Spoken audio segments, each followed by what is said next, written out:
Time to look at the international newspapers. Now, I'm joined here on set by Nick Rushworth. He's looking at the world's papers. So we're going to start with the latest in the Congo crisis. Hello, Stuart. Congo crisis. I wanted to look more at the broader regional reaction in the press in central southern Africa, and I turned to the Burkina Faso paper, Le Pays. Now, it is very strongly critical. There we can see jusqu'où iront les rebelles, how far will the rebels go? And that paper is strongly critical of DRC President Joseph Kabila, Stuart. The editorial there is saying there's been no serious reaction from him concerning M23 rebels taking control of Goma in Eastern Democratic Republic of Congo. It says the DRC army cannot discipline its troops. The people of the region are caught in the middle, and there the conclusion is a rebel assault on Kinshasa itself cannot be ruled out. You pulled out one piece as well, one paper in Africa, very concerned for peacekeepers there even. Well, this is in the South African paper, the Times of South Africa, and there you can see the front page report, fears for its troops. Now, that report centres on a detachment of SA troops that has been caught in isolation by M23 rebels as the rebels overran positions in Goma. That piece there is saying black and white, the fall of Goma now has raised the spectre of an all-out regional war. And the paper's in DRC itself? Well, I turn to L'Observateur in the DRC, which says that everyone knows that the M23 rebels are backed by Kigali, that's Rwanda, and what's required now is dialogue with Rwanda to find out exactly what its motives are.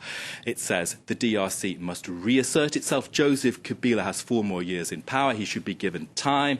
And that in the end, all the wars in the world end with one thing, don't they? Negotiations around the table for peace. So that's the conclusion there in DRC.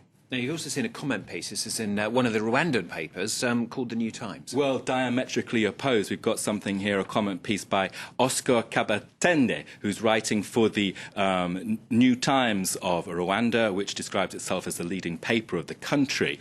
Now, it says that there's been shelling on Rwandan troops on the Rwandan town of Gisenyi, which is right next to Goma on the border there, and that's raised his hackles. He says there can be no Rwandan operation pillars of defence, as in the Israeli style, because if Rwanda dares to defend itself, it'll be hit by sanctions, people's welfare will be hit.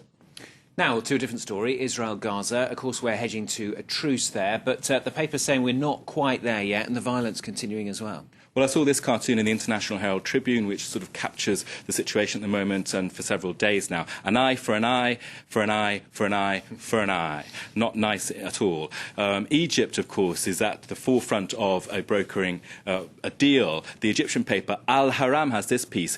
The Gaza damage is beyond what we had heard. That's a quote from the Egyptian foreign minister, who, along with other Arab ministers, has visited the Gaza Strip and seen the damage directly. For analysis, I turned to the Abu Dhabi paper. The National, it's arguing that Israel's strategy with Operation Pillars of Defence is doing what some Israeli strategists call cutting the grass. So now this is basically about running down the military capacity of nearby enemies, whether Hamas in Gaza or Hezbollah in Lebanon. And this strategy, according to the National, is total nonsense. It is only making Israel less safe. With all those depressing stories in the papers, we could do with a good news one. You've picked out one from Singapore, haven't you? Well, this is an extraordinary story. In lots of the papers, it's picked up by the Huffington Post. There you can see a Singapore cabbie finds $900,000 in his back of his cab, and he returns it to the Thai couple that left it. What would you do? What would you do?